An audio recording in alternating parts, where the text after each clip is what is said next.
Hey everyone, Keyon here, and welcome back to another video.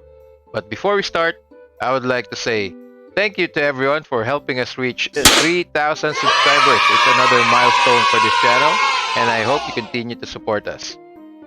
In this video, what I'm going to show you is a request made by a lot of our subscribers of the AQUA plant or Aqua lineup that we use versus other meta teams like ABP, BBP, and a BAP. I think I have one example. These clips are taken from one of my scholars that's using the lineup. I think all of them, all of my scholars are using AAP.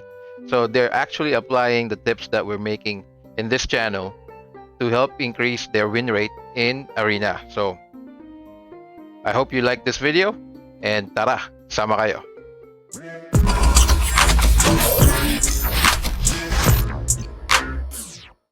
Okay, so the first clip we're gonna take a look at is against a bird aqua plant team. So let's take a look at the cards for the plant. Guys, these are recorded on my scholars' cell phones, no? So I'm not playing this live. They're actually playing this themselves, and they're sending me the clips when I ask them to send it. Since a lot of you guys are wondering how the APA or aqua plant aqua lineup fare against other meta teams, for example, like this one, it's a bird aqua plant. So that's the aqua cards. So I decided to ask them to record some of their fights.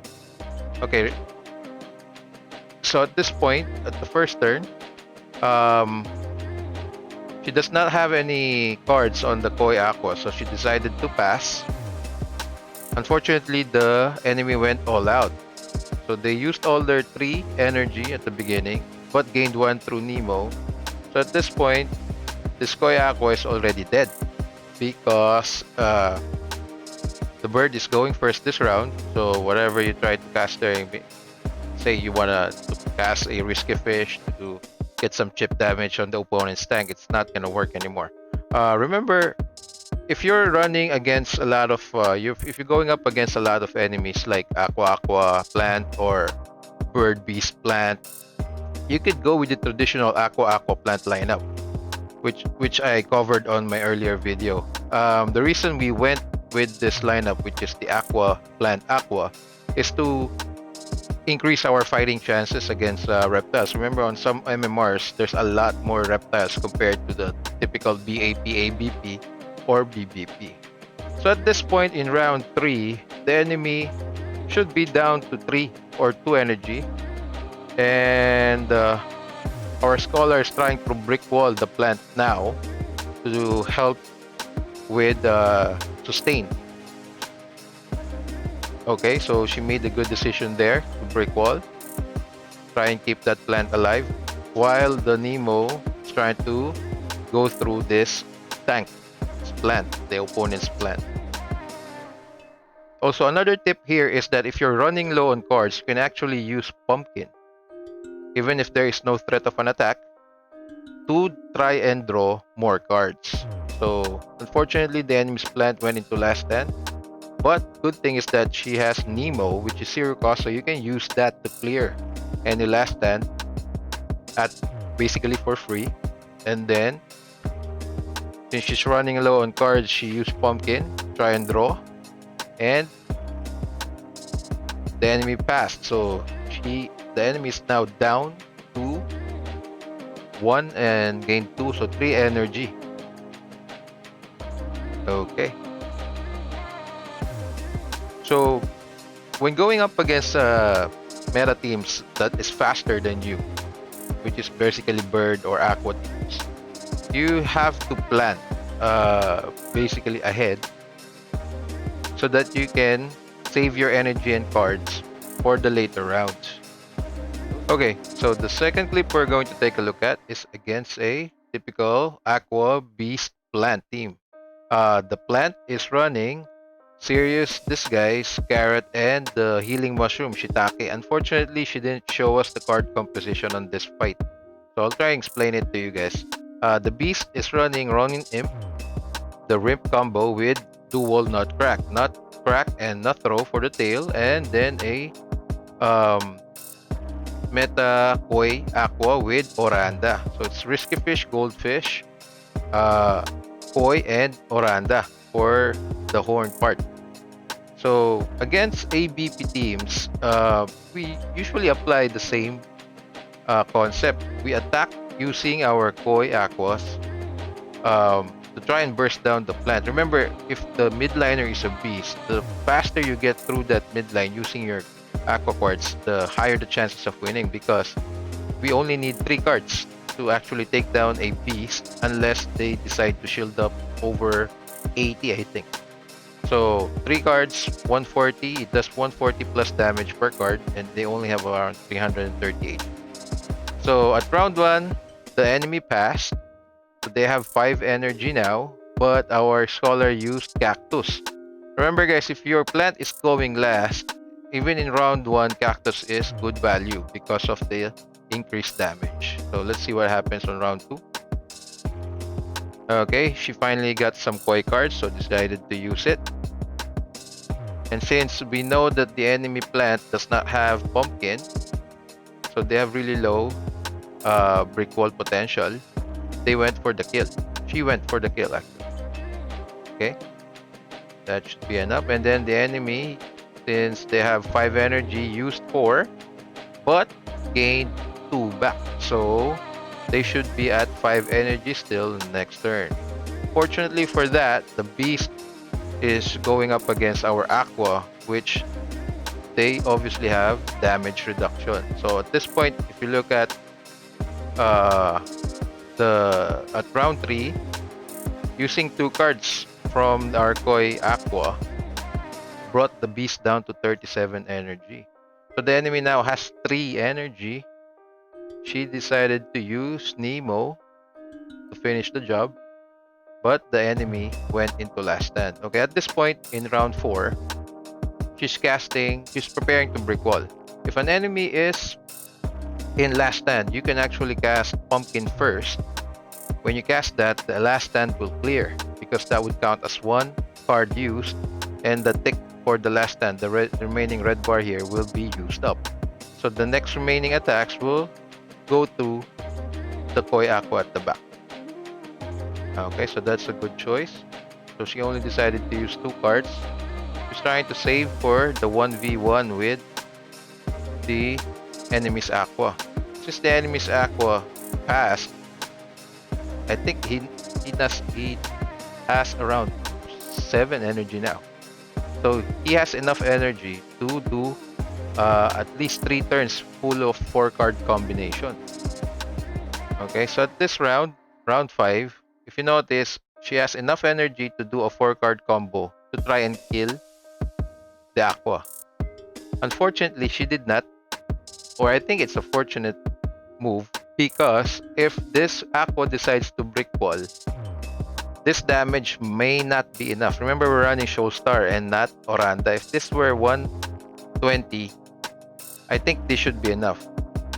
But she's tried to play it safe and brick walled first. So she knows that a 4 card combo from this Aqua will not kill the plant. So she brick walled as expected. The Aqua decided to use a 4 card combo. Remember, if she used all this and decide not to shield up the tank could have died. But since we do not have any way to speed up, this Koi Aqua would go first again at round 6. So she actually did a good prediction there. Instead of trying to kill with the 4 energy she had left and 4 cards from the Nemo, she decided to pass and use his plant cards first, and then this plant will live until round 6, giving her enough time to chip away a bit more on this enemy's HP. There. So now that she knows that next turn, the enemy is within striking range, she can use all the remaining cards and energy on her. So that's one of the outplays that you can do if you're going up against other meta teams like Aqua, Beast, Plant. So it's basically how you manage your speed, your energy, and then plan ahead. Plan 1 to 2 turns ahead And if you can see, it's being played at 16+ MMR. Okay, for the next clip, we are going up against another AAP team. But this time, the AAP is running hybrids. No, I wouldn't call them chop suey because chop sueys are just a hodgepodge or mixed of different skills with no synergy at all. But this two aquas, the one at the back is a koi aqua with cuckoo. It's the same aqua that I'm using, and it also has scale dart and risky fish. So that's a pretty good hybrid aqua with the bird part. Still has 57 speed. And then the Nemo has Arco, which is actually, it looks a lot like the other Nemo I used to run. It has Arco to speed up goldfish, risky fish. So he has beast cards there to help bust through tanks, which are usually planned. Unfortunately for him, we're running a different setup. We have a Aqua at the front. So that Arco is gonna do a lot less damage because our tank for this fight is an Aqua. Okay, so the enemy used all 3 of the energy. So we're equal going to round 2. Okay. So you notice at the first round, we were not going last because our plant is, I think, he has a lower number than the enemy's plant, so he's faster. But since we did some damage to him on round 1, his plant's HP is lower now, so he's going first. So we became faster than our plant, which is good for our prickly trap. Okay. So as you can see, there's the card Acrobatic, apply speed plus. So if you combo that with risky fish, it deals around 150 or 140 damage to enemy plants. Fortunately, we're not running the plant in the front, so we're pretty safe from that attack. Also, risky fish does not give bonuses besides when attacking plant or reptile enemies. Okay. So at this point, we're down on Axie. But okay, the enemy decided to save up energy, use cuckoo only. So we can pretty much kill this enemy's plant. The good thing about her hand now is that she has 4 energy and 2 pumpkins. So she knows that the enemy has 4 energy. A 4-card attack coming from these Axies will not be able to kill a full health plant with pumpkin and carrot. So the brick wall paid off. The enemy used 4 energy, so he's down to 0. Okay, another chip damage there. At this point, you can either kill the Nemo or brick wall still. So 3-card combo here, maybe 3-card combo would kill that Nemo unless he decides to go all out, which he did. But still, that's not enough. There you go. Oh, he only used 2 cards. The 2 Nemo does not give any shield. Okay, so there it is. So here she knows that the enemy has 2. She gained 2 and then we took 1, so he has 3 energy. So if you try and attack now, that will basically not do anything because you will not have any energy to finish off the enemy later on. So this is what she did. She saved up and used 4 cards for the final turn.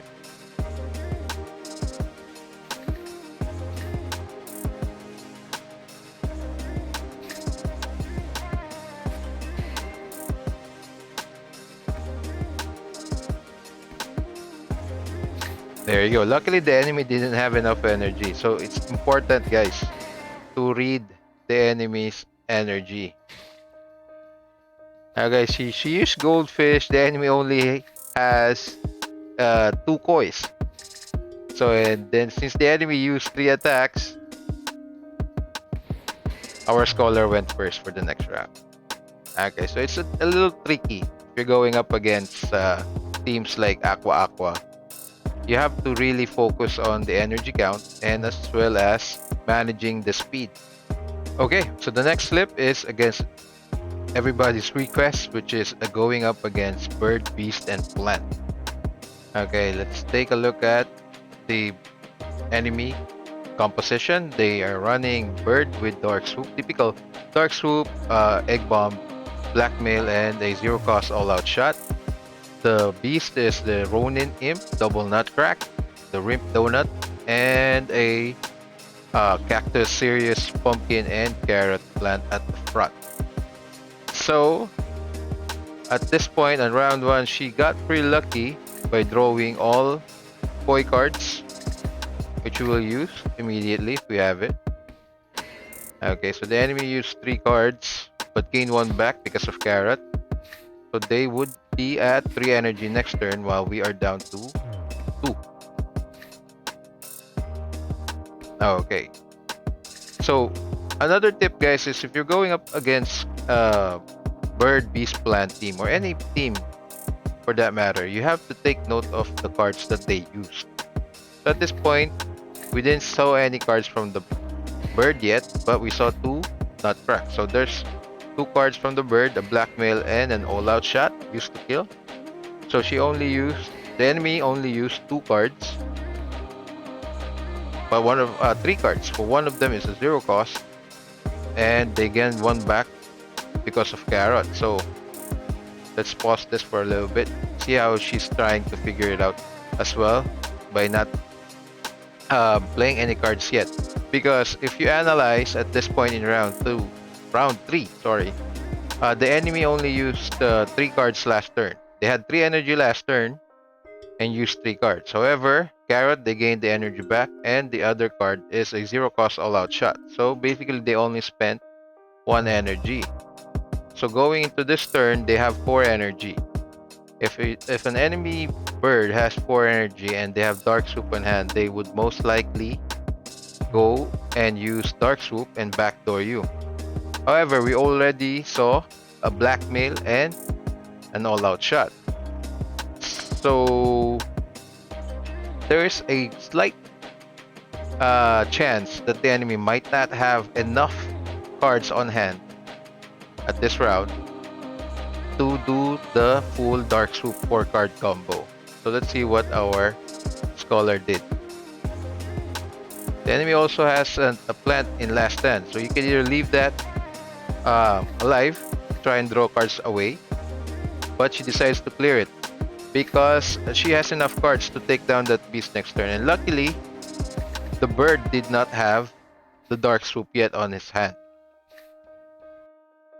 Okay, so at this point, she's putting up 60 shields. So if you're going up against beast and bird teams, and you know that the bird has dark swoop combo on hand ready to attack, always put up at least 60.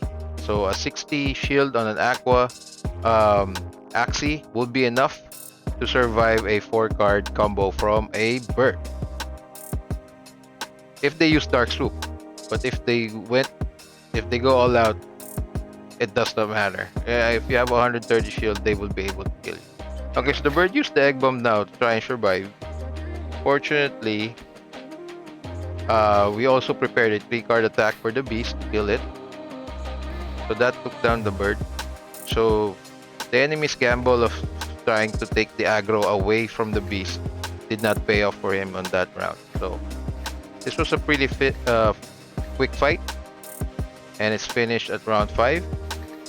Mind you, these fights are being fought at around 1617 MMR, so it's pretty competitive. But if you're still at a lower MMR, where there's still a lot of BBP or AAP or ABP for that matter, you could continue running the typical AAP lineup. Okay, so 1744. Okay, and this would be the final clip, running the same Bird Beast Plant team, but the Bird is a little bit different. They don't have the zero cost all-out shot, and the Rimp Beast does not have the double nut. They have Cottontail and Coda to destroy energy.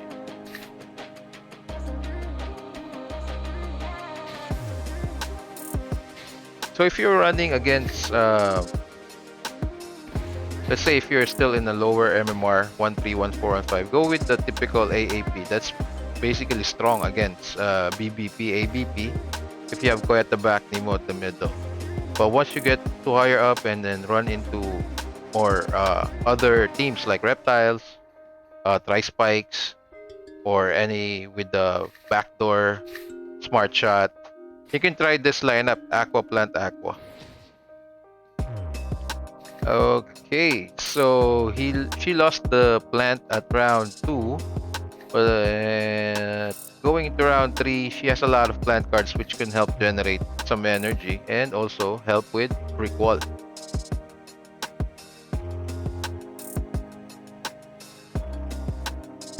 So she knows that the enemy does not have enough for Dark Swoop combo because they use all their energy last turn. There you go. So they tried to draw a card and save some energy, but unfortunately for the enemy, she was able to steal both. So the enemy now has down to 2. The enemy is down to 2 energy, and she has enough cards and energy to try and take down this plant.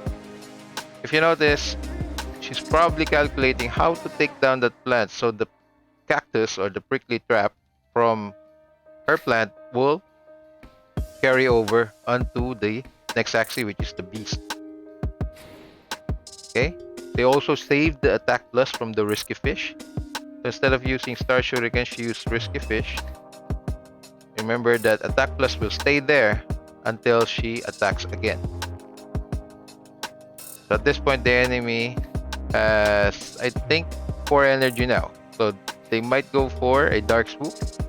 That's why she's casting 3 cards and break walling at the plant.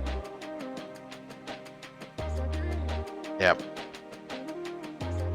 Remember guys, this is my scholar playing, not me. But well, obviously I coached them.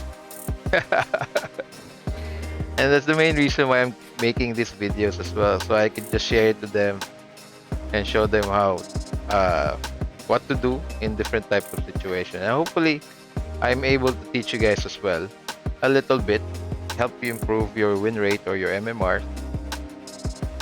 Okay, at this point, she got pretty unlucky because she didn't have any cards at the Nemo. Fortunately, though, she has a lot of cards left on the plant, and plant deal 15% more damage to Bird and Aqua. Okay, so that's another APA or Aqua Plant Aqua against a BBP. Okay, so I guess that's it for this video guys, and thank you for watching. I hope you enjoyed this content. If you did, please consider to give us a thumbs up and subscribe. Always remember, life is too short for anything but happiness. I will see you in the next video. So God bless us all and peace out.